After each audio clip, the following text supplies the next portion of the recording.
Good morning. Let us continue to learn jointly about the mind and its content and its activities. Now, we have been talking about it that the mind starts growing right from childhood. And all the recordings of whatever has happened, which can be perceived through our five senses, are recorded. They are recorded there.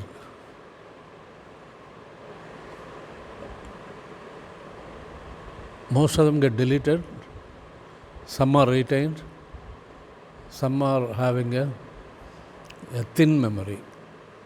That is, you can recall certain incidents very quickly in full detail, while in case of some others, it will be hazy. You will not be able to recall the full details at all. And many of them cannot be recalled ever because they have been deleted. So the mind is, why we are talking about the mind, I think I have already told, because this mind is the one which drives the entire world in the outer world, as well as mind is the one which gives emotional backing for the persons, whether that has to be happiness or joy or sickness or misery, that also comes out of the mind, while the external actions are propelled only by the mind of the respective people. So the mind is the greatest factor in what is happening in the world today, in as much as the destruction of nature, the degeneration of nature, the scientific advancement, the technological advancement, and the growth of unwanted things. The crimes are committed only because of the mental attitude. Having been given the freedom to think independently and to do anything independently with any amount of freedom, man has not utilized the freedom to its fullest extent on the positive side. Rather, he has used that freedom to kill himself, or to kill his own race, or to kill the nature, without having any remorse. Without having any remorse. The people in power do not understand fully that their decision taken by their mind is far reaching in consequence, and it is going to cause enormous amount of hardship to many people. A single decision from a mind can cause an entire country to go into a misery.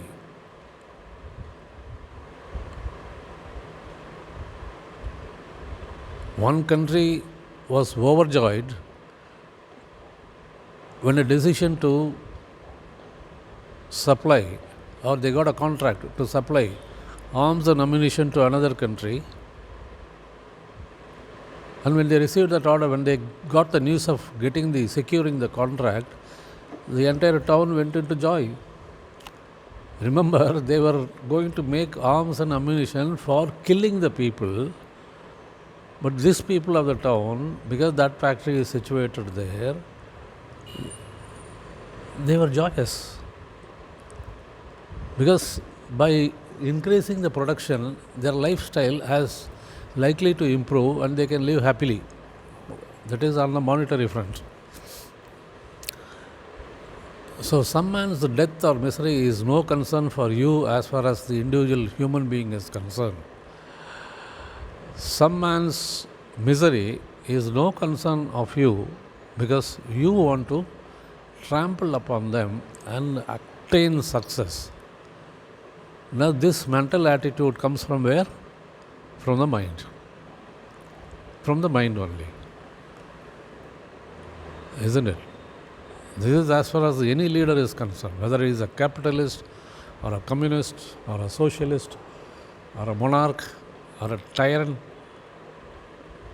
anybody, their decision counts.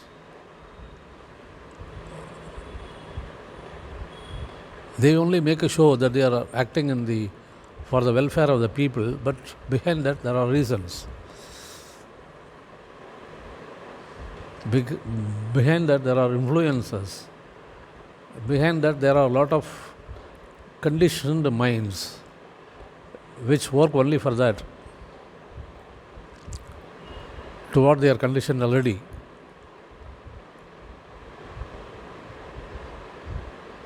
A religious extremist will go to any extent of converting or killing the other religious people, because he believes that his religion is a superior one. He believes. He doesn't know. He cannot know also. But somebody has told him, some book it was written somewhere, that your religion is the most superior compared to all other religions. It's your duty to convert them into your fold. And what does this fellow do? He goes all out to do that, thinking that he is doing some divine act. Because the leaders, the religious leaders, who are again controlled by their own mind, the conditioned mind, they are the most highly conditioned people in the world, are religious leaders.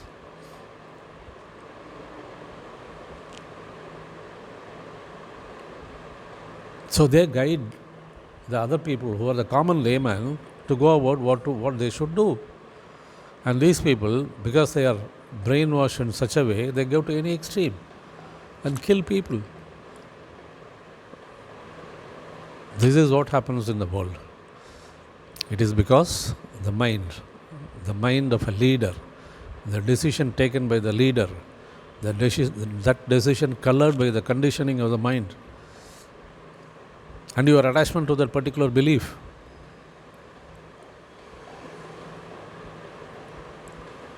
Attachment to any belief brings only chaos and violence. And people do not know that the belief is only coming out of ignorance. When I know something, I can say proudly that I know. Yes, I know the sun, I know the rain, I know the mountain, I know the plants, I know. I don't say I believe in sun, I believe in the earth, I believe in the mountain. Do I say like that? Or do we say that way? We never say that, because once we know, we can confidently say, yes, I know. That is knowledge. But if I do not know anything, what I do is I try to get hold of something and start believing in that. I do not know about that particular thing. For instance, the famous question, whether there is any God. An atheist says there is no God. Well, the theist says, yes, there is God. There is a division existing right from centuries. The theist and atheist always on the opposite side. They say, this fellow believes there is a God, this fellow believes there is no God. Now both are beliefs. Both are beliefs. The theist believes there is a God. He doesn't know, because he doesn't have a knowledge at all. He read somewhere, somebody told him, some book it is given, that's all.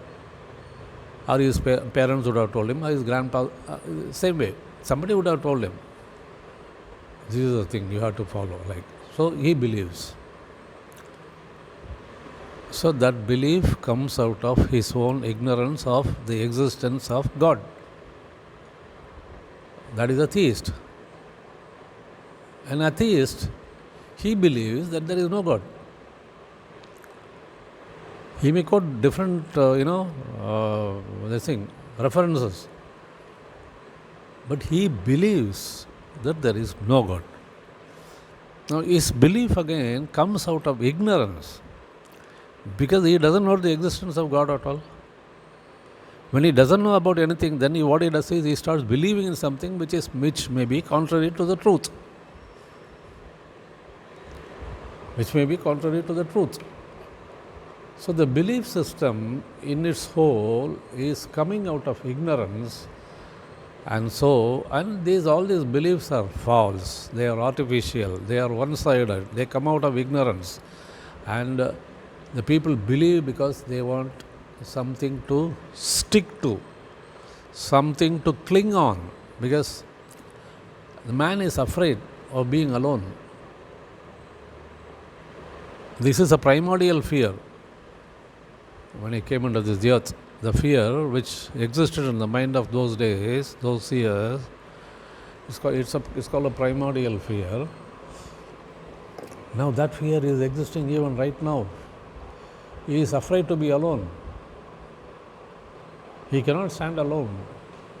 He has to join something, some group, some organization, some setup, something. There he gets company, then he behaves in a different way. But if a man is alone, if he wants to be alone, if he is alone, then he is courageous without anybody supporting him.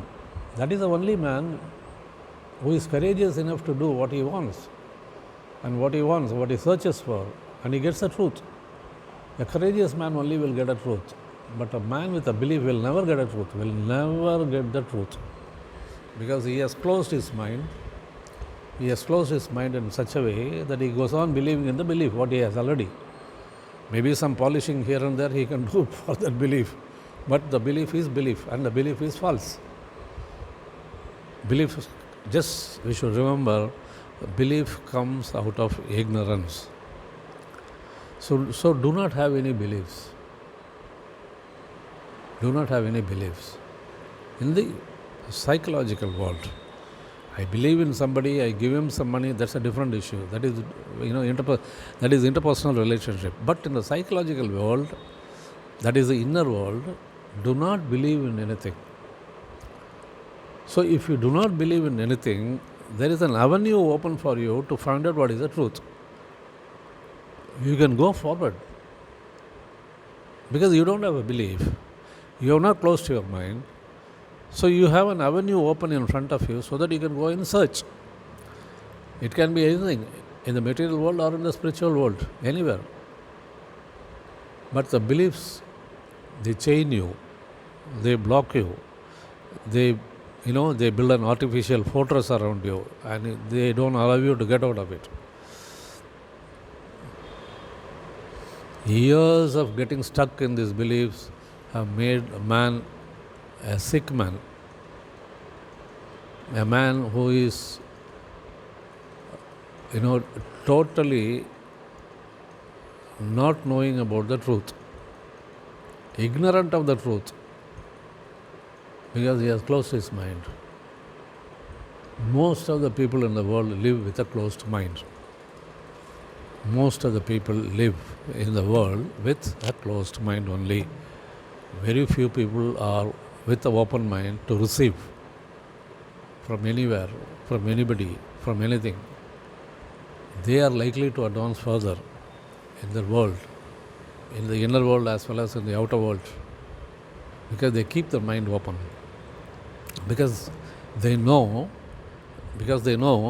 that the mind is a limited one in terms of its memory, in terms of its knowledge, in terms of its intellect. It is a limited one. One cannot be the master of all his surveys. Can we be knowledgeable in all fields? In all walks of life? Can we be? Or can we be, intelligent enough to read all these science, all fields of science? Can we be? You can only do something, and you can only be a specialist in a particular field. All the other fields are unknown to you. So that exposes a man that your knowledge is limited. But now how do we behave in the world? We behave as if we know everything. You see, Even in a field where you are a specialist, you are able to give an answer for whatever is asked about that particular field. But if you do not know about the other fields, and somebody asks about you, what do? Your ego doesn't allow you to say, I do not know. The ego will never allow you to say that I do not know. You know what sort of answer you will give? You will manufacture an answer with your limited intellect and give that answer to the other person, which may not be correct. You will manufacture. There will be a lot of cunningness involved. There will be a lot of ignorance involved. There will be lies, false, artificials. Everything will be, because it's a manufactured answer.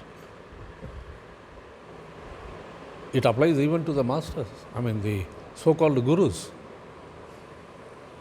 Because people look up at the gurus as if they can give solutions for all the problems in the world, which may not be true.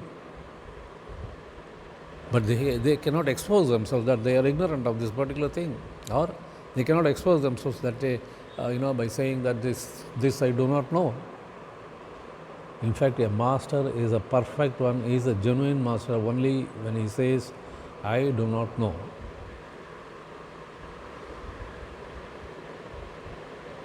When a master says, I do not know, follow him. Be with him. Befriend him. Listen to his teachings. Because he has got an open mind, he accepts that he doesn't know, and he has kept himself open to go forward and learn things.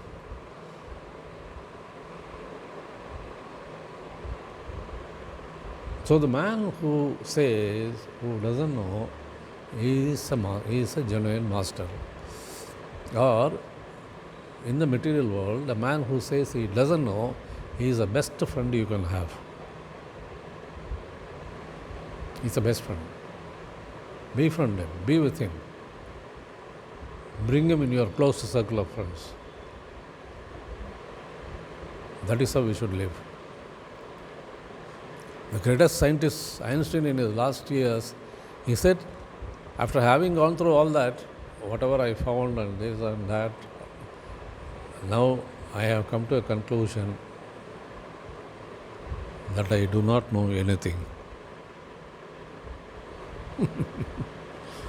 The greatest scientist is saying at the fag end of his life that I do not know. He has got so many number of patents and inventions and all that, but he says ultimately, I do not know. And in fact, when somebody asks him, what are you going to be in the next birth? He says, I want to be a plumber.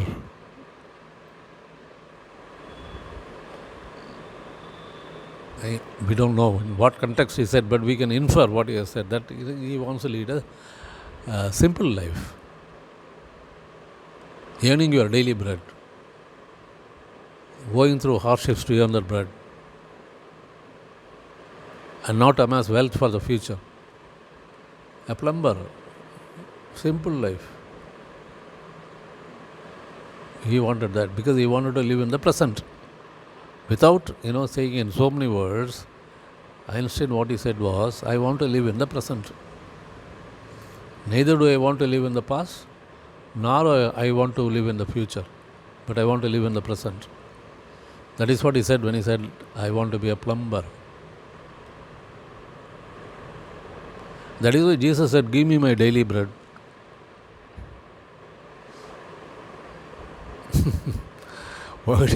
Why didn't he say that I want bread for another 1 week or 1 month? No.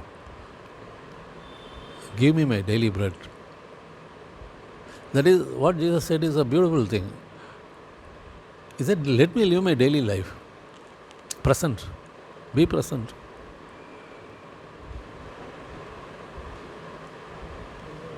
Masters have been living like that. The genuine masters have been living like that. They do not care about anything. They do not want to accumulate anything. They do not want to accumulate knowledge also. They want to lead a very simple life. They are the most genuine masters. The master who leads a simple life, or for that matter in the material world, a man who lives a simple life despite all his wealth, despite all his knowledge, he is a man to be followed. He is an example for all the other people. but he will be rare. In this present society, he will be a rare person. We will have to find out. So why I am talking about all these things is because ultimately the mind is a culprit which has caused all sort of chaos in the world, misery in the world, because of decisions taken by the mind with a conditioned mind. This is what J.K. used to say, conditioned mind. Mind is conditioned. Because for anything and everything, you will follow the same pattern to which you are attached to. Maybe it's a language, maybe it's a religion, maybe it's a caste, maybe your society division, maybe your culture, maybe your habits, maybe your likes and dislikes. All these are attachments. All these are attachments. All these attachments are part of the mind. All these attachments are part of the mind. And that is what we say, it is a conditioning. It's a conditioned mind.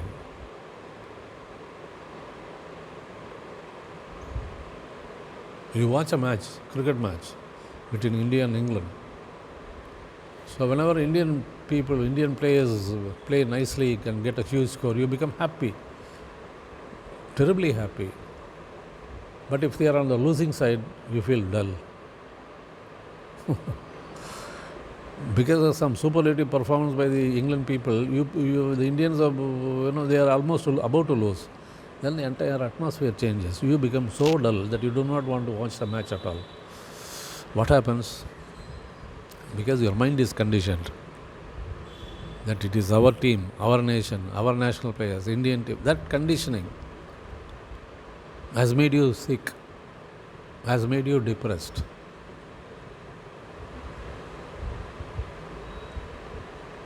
Now suppose if you are watching a match without a conditioning mind, what you will do is you will enjoy the cricket being played. You will enjoy the cricket throughout the match.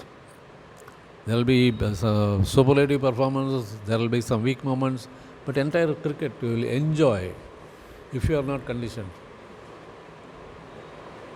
But since you are conditioned, your moods will fluctuate according to the the way things are happening for the Indian team.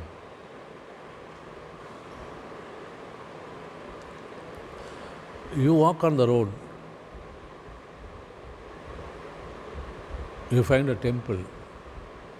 Immediately all feelings of piety, piousness comes to your mind. You start worshipping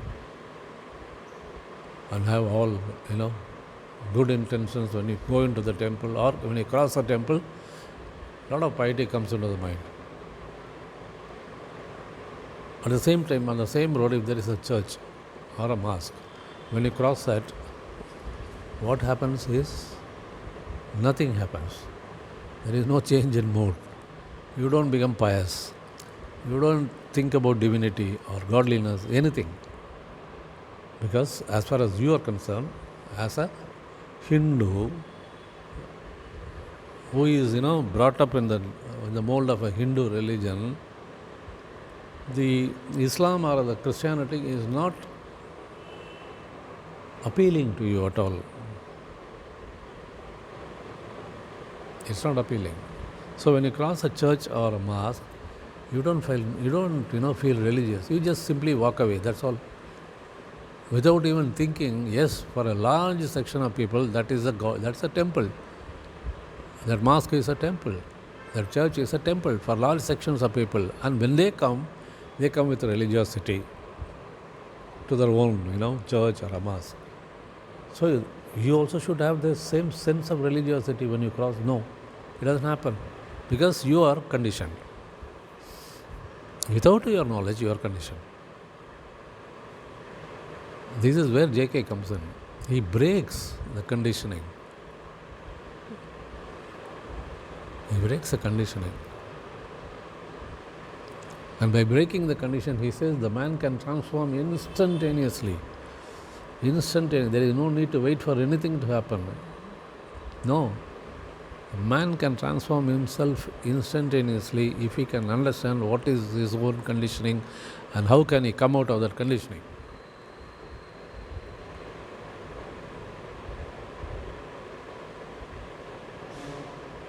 If you are not conditioned, your mind becomes pure. You respond, you do not react.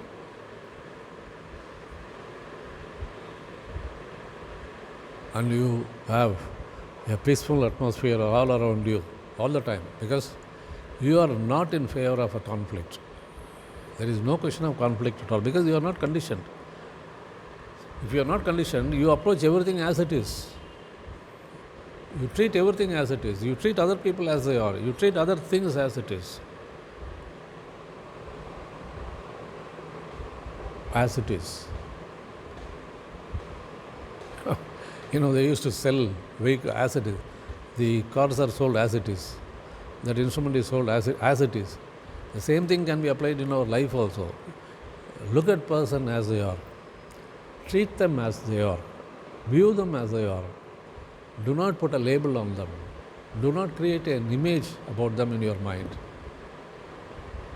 These are ways to come out of the conditioning of the mind.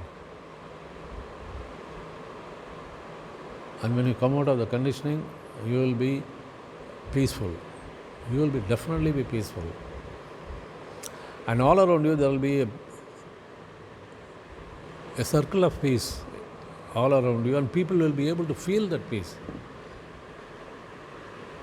It happens. In a railway compartment, there are only one person is sitting inside a compartment. After some time, some other person comes in. That second person is a bitter enemy of the first person. That second person comes and sits inside the compartment. There is nobody else. Now what happens? That atmosphere is totally polluted, with both having negative emotions about the other person. Now because of that particular atmosphere within the compartment is tense, polluted, miserable, and even one cannot continue in that situation, because the negativeness, the conditioning. The same case, if the second person who comes is a very good friend of the first person, there the atmosphere is totally different. It becomes more joyful, happy, jovial, and so many, it happens. So, what is the situation there in the compartment? Everything remains the same. The compartment is same, but the atmosphere inside is different because of the conditioning of the minds of the people occupying that. This is how the world is. The people occupying the world are conditioned, and because they are conditioned, the atmosphere in the world is sick, violent. There are a lot of conflicts which one can never solve. The conflicts are in such a way that they can never be solved by the people or by any leader. You take any religious leader, political leader, nobody can solve the conflicts which are existing in the world. And it is really a great tragedy. It's a real great tragedy when one looks at it, because on one side, in the outer world, we have achieved so much in the outer world in terms of technological advancements. But on the other hand, we have remained with the same negative emotions and same negative conflicts and chaos and violence everywhere, right from centuries ago, even today, till today.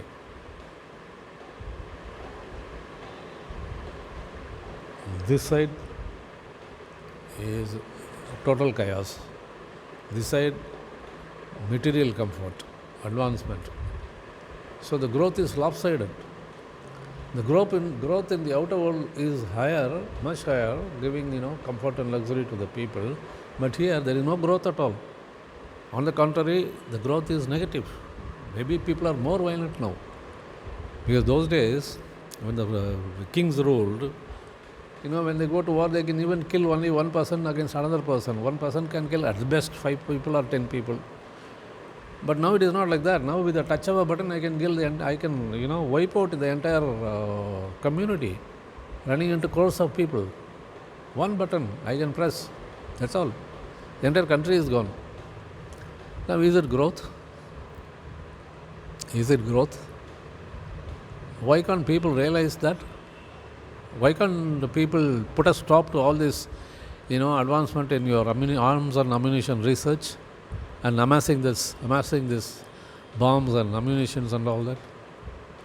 Why every country is in the rat race for acquiring more and more nuclear weapons? What for? To kill our own people, humanity? And is it a reason for you to come into this world as one of the higher beings in this earth? Why people are not thinking about it at all? Particularly the leaders, because they are the one to guide us, because they are having the power. A religious leader has got a power to convince the people of his sect, his group. The entire community will listen to you. You are a religious leader for them. They treat you like a god. Same way the political leaders, they are the most powerful people in their country, and whatever they say, the people will listen. At least their party will listen. So why can't you have this understanding and give yourself for getting into know the knowledge of the self and your mind? The knowledge of the self is preceded by the knowledge of the mind. And when you start knowing about the knowledge of the mind, when you know about your mind, then your path becomes easy to drop that mind. Once you come to know about the mind, you know its makeup, you know its content, you know how it acts, everything you come to know, and after that you drop the mind. That is how it is. That is what our masters have found out. The Indian and Chinese masters have found out. But in the West, what they have done? They went into the mind and started doing research within the mind. Within the mind, find out what is what. Inner mind, subconscious mind, conscious mind, deeper conscious mind, all. You see, they went into the mind, they started doing research inside the mind. Of course, they got some results, no doubt about that. But that is not the way. You have to go outside the mind. You have to go beyond the mind. That is what our Indian and Chinese masters said. You go beyond the mind, because the mind doesn't belong to you at all. When it doesn't belong to you, then why do you want to keep it in your luggage?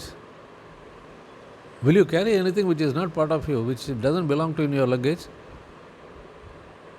And knowing fully well it is the causative factor for all the conflicts in the world, will you keep it?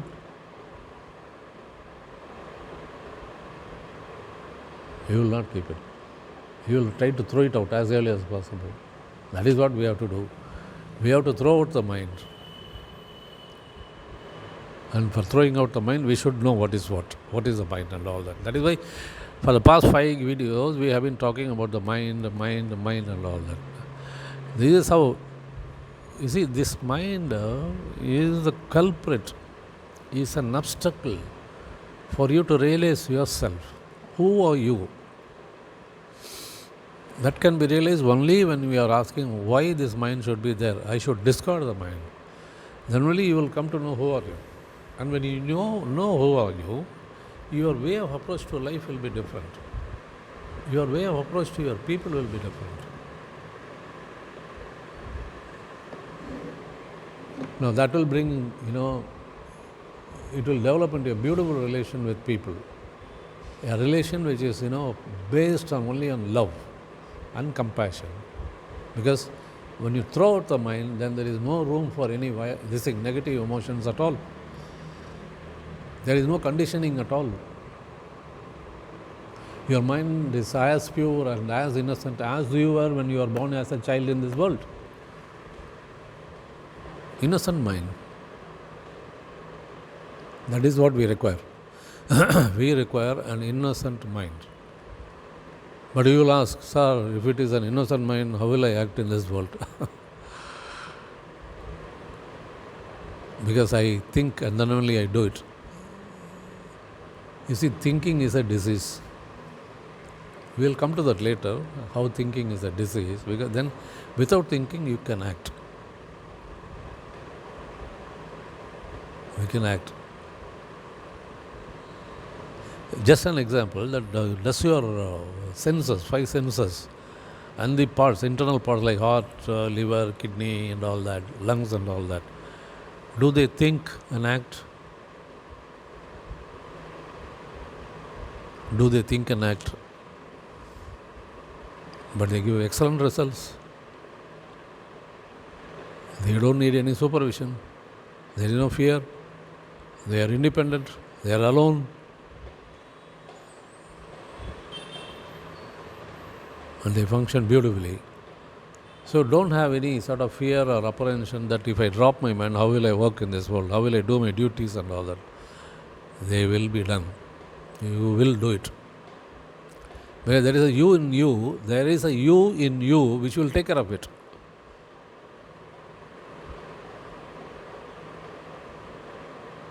Let's see that in the next video. Thank you very much.